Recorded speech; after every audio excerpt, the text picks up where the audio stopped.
President Biden stands by the US withdrawal from Afghanistan as desperate Afghans try to flee the country now ruled by the Taliban.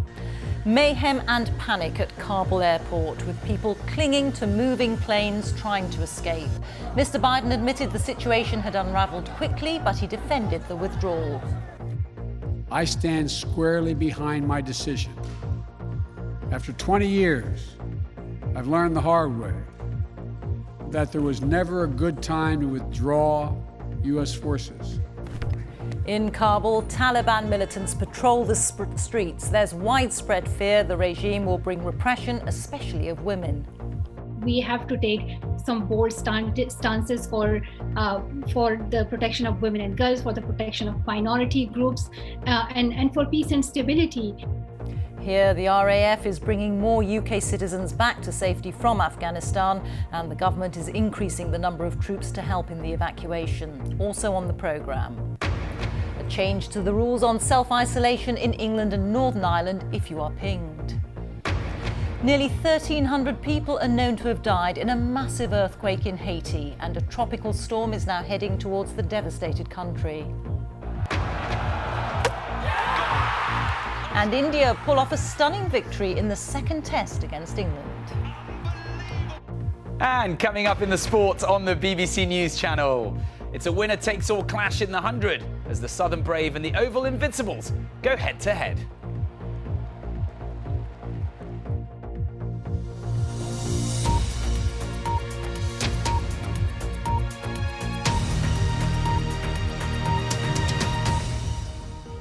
Good evening. President Biden has tonight sought to defend the manner of the US withdrawal from Afghanistan after chaotic scenes at Kabul airport as desperate Afghans tried to flee the country following the Taliban's takeover yesterday. People crowded around departing aircraft and some even clung on as the planes took off. Several are reported to have been killed. US and UK troops are engaged in evacuating their citizens while the international community tries to define its response to the Taliban's lightning speed victory. We'll have more on President Biden's speech in a moment, but our first report tonight is from our South Asia correspondent, Sikandar Kamani. Running for their lives, frantically trying to escape Afghanistan on this US military plane. This is how desperate some Afghans are to leave the country. A handful tragically clinging on even after takeoff, before falling to their deaths. Foreign nationals and some Afghans are being evacuated, but huge crowds gathered after rumours even those without visas could travel. Outside the airport, even more chaos. Taliban members firing in the air to assert their authority, trying to keep control. Despite the dangers, some residents still risking their lives to try and get inside. The group has promised an amnesty to those with links to the government, but many still fear they'll be targeted by the militants. Inside the airport, American forces fired into the air too. US officials claimed 2 armed Afghans were killed. An eyewitness told the BBC the victims were ordinary people. I just saw with my eyes 3 people, but there's more people maybe. It's very, very bad situation and people is in chaos. No one is quite sure what comes next in Afghanistan, though it's clear the Taliban are in charge. Their members are out in force, patrolling in vehicles seized from government security forces. We're preventing looters and thieves from harming the people, says this fighter. The group has also reportedly been demanding all weapons are handed over to them. The unravelling of the state has come at a pace many are still struggling to comprehend. Now it will be the Taliban who decide what direction the country takes. We want an Afghan inclusive Islamic government.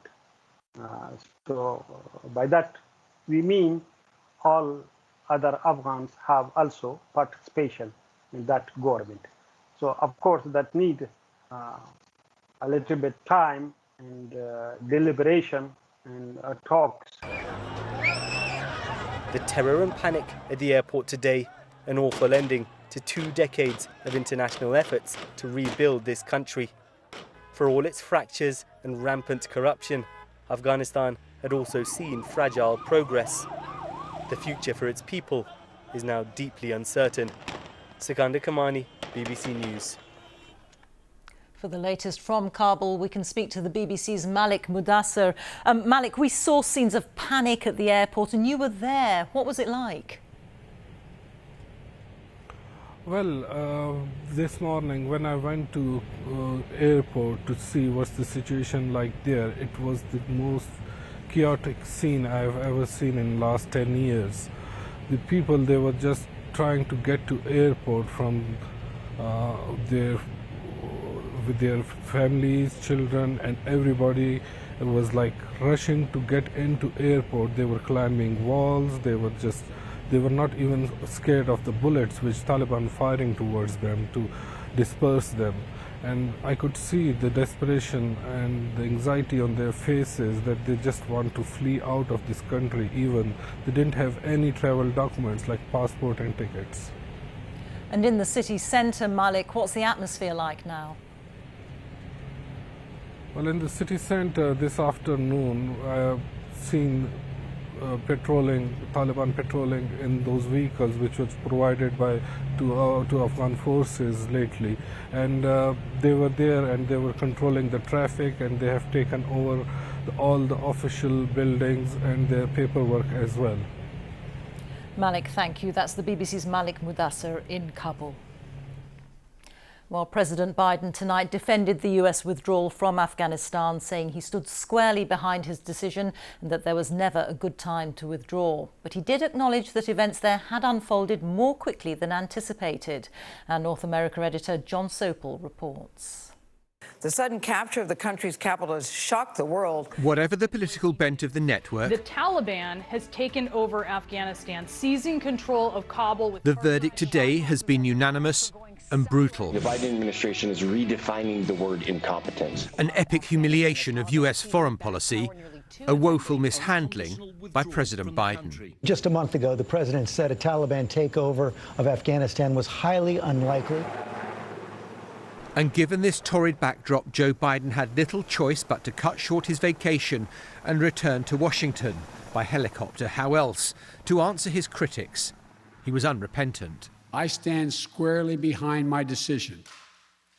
After 20 years, I've learned the hard way that there was never a good time to withdraw U.S. forces. I always promised the American people that I would be straight with you. The truth is, this did unfold more quickly than we had anticipated. And he shifted the blame firmly on Afghanistan's leaders and their military. We gave them every tool they could need. We paid their salaries, provided for the maintenance of their Air Force. We gave them every chance to determine their own future. And then he posed this question. So I'm left again to ask of those who argue that we should stay.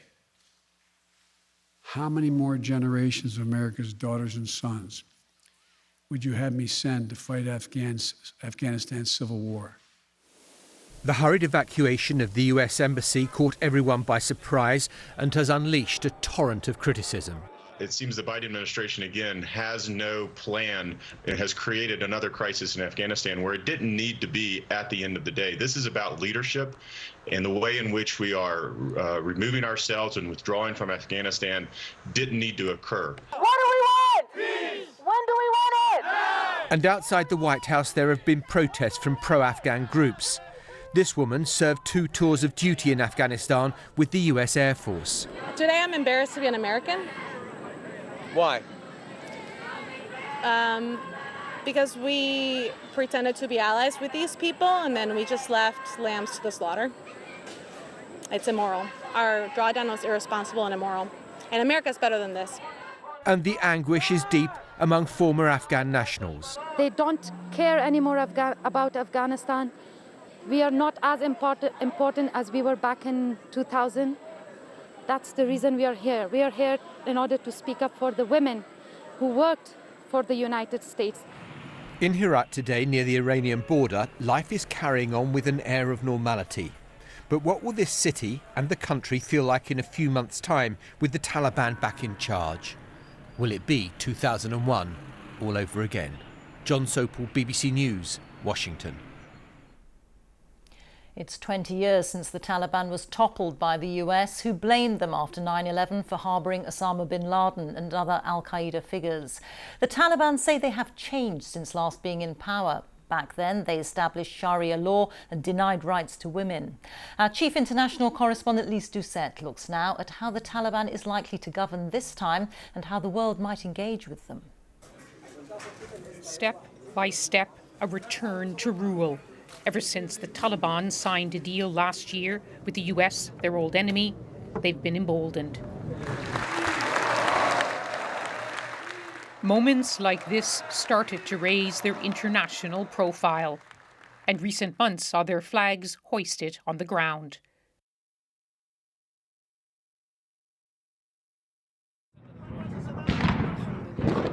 District by district, they won the fight against Afghan troops. And in many places, they just walked in, not because they were strong, the government was weak.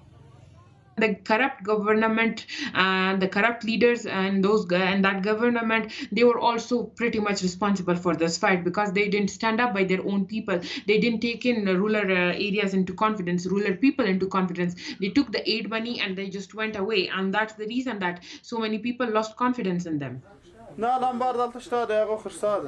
These scenes were recently filmed for us in Wardak, a province at the gates of Kabul. Scenes of an orderly transition, the Taliban taking over, taking care of the people. But more grisly videos have been surfacing too, of alleged abuses and atrocities.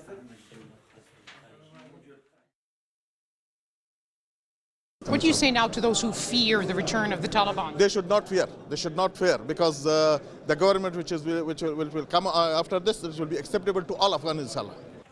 But Taliban rule returns to an Afghanistan dramatically different from the one they governed so harshly in the late 1990s.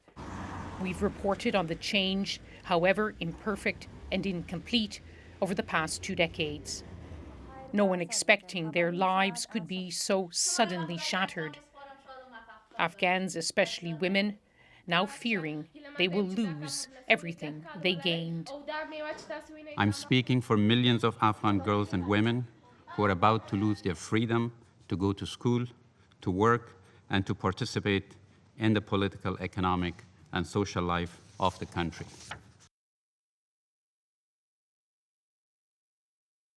And Afghanistan's neighbours are anxious too. The fate of this landlocked country affects them all. To the north, Central Asian states know how easily extremism crosses borders, reaching Russia too. Iran knows Afghans will flee its way, and any instability will spill into Pakistan too, and far beyond. So many people have become internally displaced in Afghanistan. So many are becoming refugees. So we actually need immediate help and assistance for them. There's so much to talk about right now, and a lot of us are just deeply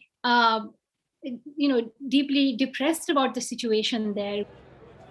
A depressing, deeply uncertain, and dangerous time. For now, most Afghans are just trying to get through each day before they confront fundamental questions about their future. Reeta Chakrabarti, BBC News. Here, the Foreign Secretary Dominic Raab said that everyone was caught by surprise by the pace and scale of the Taliban's takeover, but that the government is making every effort to get thousands of UK nationals and Afghans who worked with foreign forces out of the country. But the Defence Secretary Ben Wallace acknowledged in a tearful interview that some might not be able to leave. Our political correspondent Alex Forsyth reports. These will be among the lasting images of this 20-year war. The scramble to flee as Kabul fell. Away from this, military planes are evacuating British nationals and Afghans who worked for British forces. But the government acknowledges not everyone will make it out. And it's a really deep part of regret for me. some people won't get back. Some people won't get back, and we will have to do our best in third countries to process those people. Why do you feel it so personally, Mr. Wallace? Because I'm a soldier. Because it's sad, and the West has done what it's done. And we have to do our very best, Nick, to get people out and stand by our obligations. In the early hours of this morning, a flight landed at Brize Norton carrying some 300 people, with more planes expected in coming days. Those on board heading to safety, but others eligible for places face logistical barriers, paperwork, passage to the airport, and all the while, those Afghans who helped foreign forces are at risk of reprisals. Ali, not his real name, was an interpreter for the Army and Foreign Office. He's been in the UK for 5 years with his young family, but fears for his parents and his sisters still in Afghanistan. Anything is possibly happen. Raped, killed. One of my sisters had just graduated from high school, and other sisters she just graduated from the law. They were hoping for the future of Afghanistan. But now, there's no hope for them. Everything is just gone. 600 British troops have already been sent to Afghanistan to help bring back those who qualify, and 200 more are being deployed to process as many people as possible in what's now a race against time. It's just heartbreaking. This former Marine who served in Helmand now runs an animal welfare charity in Kabul. He's refusing to leave, worried about the fate of his Afghan staff. My staff here have been loyal to our charity. They've supported soldier animal rescues. I'm not leaving them here now to what's going to be an absolutely horrendous fate. Labour says getting people to safety must be the priority. If those in Afghan have helped us, the UK, in our work in Afghanistan, we've got an obligation to them. In the longer term, or medium term, we need safe and legal routes for refugees. With the plight of Afghans felt far and wide, the government says it is focused on getting people out, with a plan for refugees expected soon. Ministers admit, though, they were caught out by the pace of what's fast become a crisis. Alex Forsyth, BBC News. Let's go back now to our North America editor, John Sopel. John, President Biden tonight appeared unbowed by the criticism. Completely unbowed, and he pointed the finger at Afghan forces. He presented it as a binary choice, that we either stay or we go, that you couldn't form some kind of peacekeeping role in between. But Joe Biden has felt the full wrath of the foreign policy establishment in Washington. The military top brass have been opposed what he's been trying to do. So the political establishment, pretty much, Republican and Democrat, have been critical. But Joe Biden's bet seems to be this, that whilst people may be critical of the implementation of the policy itself is the right one, and a majority of Americans support bringing troops home. But it's a mighty big bet that he's making. If any terrorist attack were to happen where people would say, well, there's a line between the pullout of US forces emboldening the Taliban and this attack, that becomes a very risky moment for Joe Biden. But for the moment, he may be bloodied, but he's unbowed. John, thank you. John Sopel there reporting from Washington. From today, people in England and Northern Ireland who've had 2 COVID vaccine doses no longer have to isolate for 10 days if they're in contact with someone who's tested positive. The guidance, which applies to the under-18s too, now says that people should take a PCR lab test. Business owners say the changes, already in place in Scotland and Wales, will make a big difference after widespread pinging by the NHS app caused staff shortages. Here's our medical editor, Fergus Walsh. The pints have kept pouring at this community pub in York, despite nearly all the regular staff being pinged. Volunteers came to the rescue when the pub manager, who lives upstairs, was told to self-isolate. She says life will be much easier from now on. The new rules mean that small businesses can get by with the staff that they've got, even if someone is off with COVID. So it's going to make a massive difference. Not having to close means not having to throw stock away.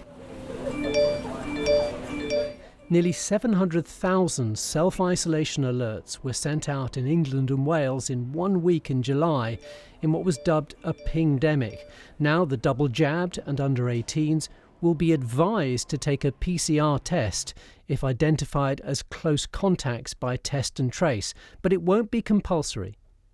If you're identified as a close contact, you're significantly higher risk of having the virus yourself and potentially becoming unwell, even if you're double vaccinated. So although the information about seeking a PCR test is advisory, I would really encourage people to take that up. It's very important. COVID hospital admissions are now averaging around 800 patients a day. That's around a fifth of the level seen in the winter peak. So there's no risk of the NHS being overwhelmed, but it's still disruptive given the record backlog of treatment to deal with. The lifting of restrictions in England 4 weeks ago did not lead to a massive surge in hospitalisations despite some dire predictions, but there are concerns about what the autumn may bring. Which is why vaccination remains so important. In Croydon today, people were mostly getting second doses, which means they'll be regarded as fully immunised in 2 weeks' time. I work for an estate agency, so once one person goes, we all have to self-isolate at the moment and we can't do viewings and things like that. I think having the ability to just, go about your day, but obviously get a test if you need one, I think will be a massive, massive help. Being double jabbed doesn't mean you're immune from catching COVID, and anyone testing positive is still legally required to self-isolate wherever they live in the UK. Fergus Walsh, BBC News. The latest government coronavirus figures show that there were 28,438 new infections recorded in the latest 24-hour period, which means on average there were 29,086 new cases per day in the last week. 5,894 people are in hospital with coronavirus.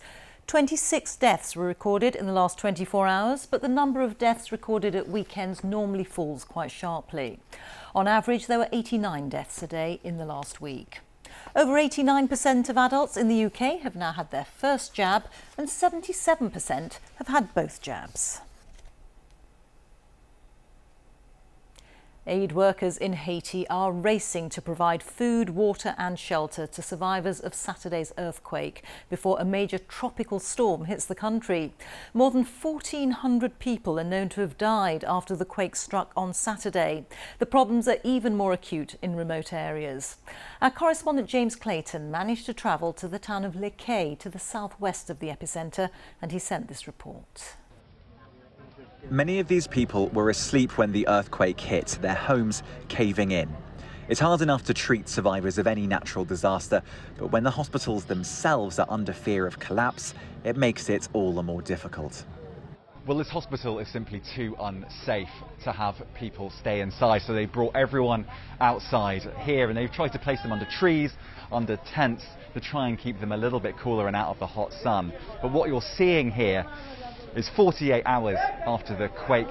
The doctors have run out of painkillers, they've run out of antibiotics, and there are major concerns about things like infection. Elsie had just woken up when the earthquake hit. Her son has a serious compound fracture and needs to be taken to the airport to be lifted out. Seeing him in such pain is overwhelming.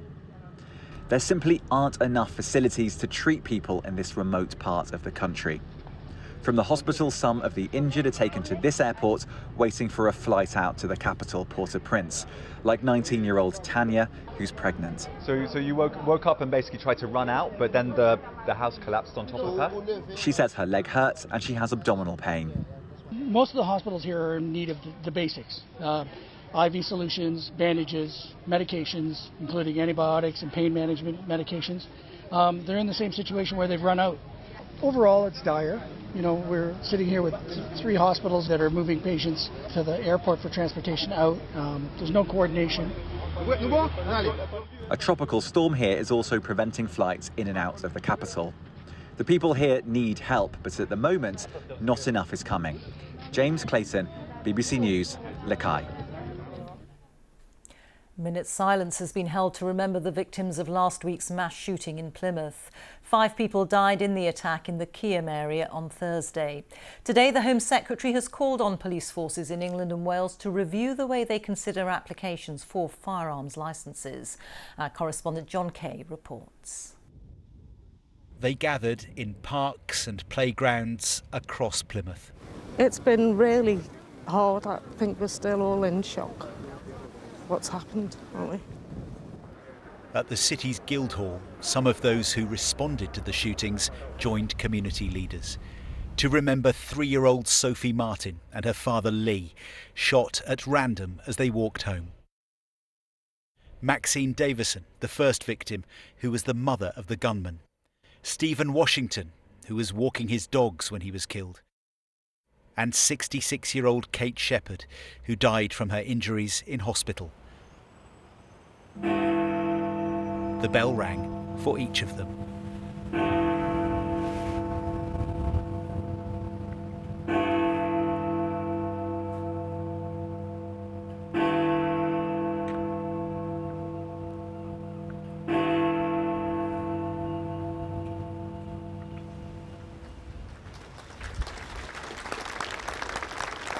I grew up in Keam, went to school there.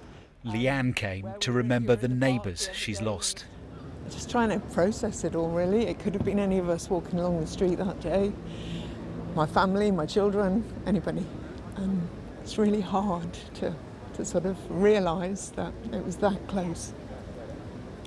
So all of these civic things just seem really important to be here. Many people here question how Jake Davison was allowed to own a gun. But for now they're thinking not about the killer, but about his victims, and how one man's actions have scarred an entire city. John Kay, BBC News, Plymouth. Cricket now, and it was a thrilling final day in the Test match between England and India at Lord's. Our sports correspondent Joe Wilson was watching. For India to get to this, it first required this. Mohammad Shami in the team for his bowling got to 50. Humbling runs for England as India's tailenders took them to a lead of 271. Enough, the captain declared. We bowl, stand by. England's second innings featured 4 players out for naught, including both opening batsmen. The race was now India against time. By the tea interval, India had taken 4 wickets, needed 6 more for victory. Now, hang on, is that rain or just English wishful thinking? Cold, hard reality. Joe Root out for 33, and India's captain now sensed the test itself. But he needed Mohammad Siraj to bowl fast. There's one for you, Ollie Robinson. Oh my goodness me. Both teams had been aggressive. The match was reaching its limits. 9 overs left in the day. Jos Buttler faced 96 balls and gone. It was left for James Anderson to try and to fall, and for Siraj to sprint towards the future. Try stopping India now. Joe Wilson, BBC News, Lords. That's it. Have a very good night. Bye-bye.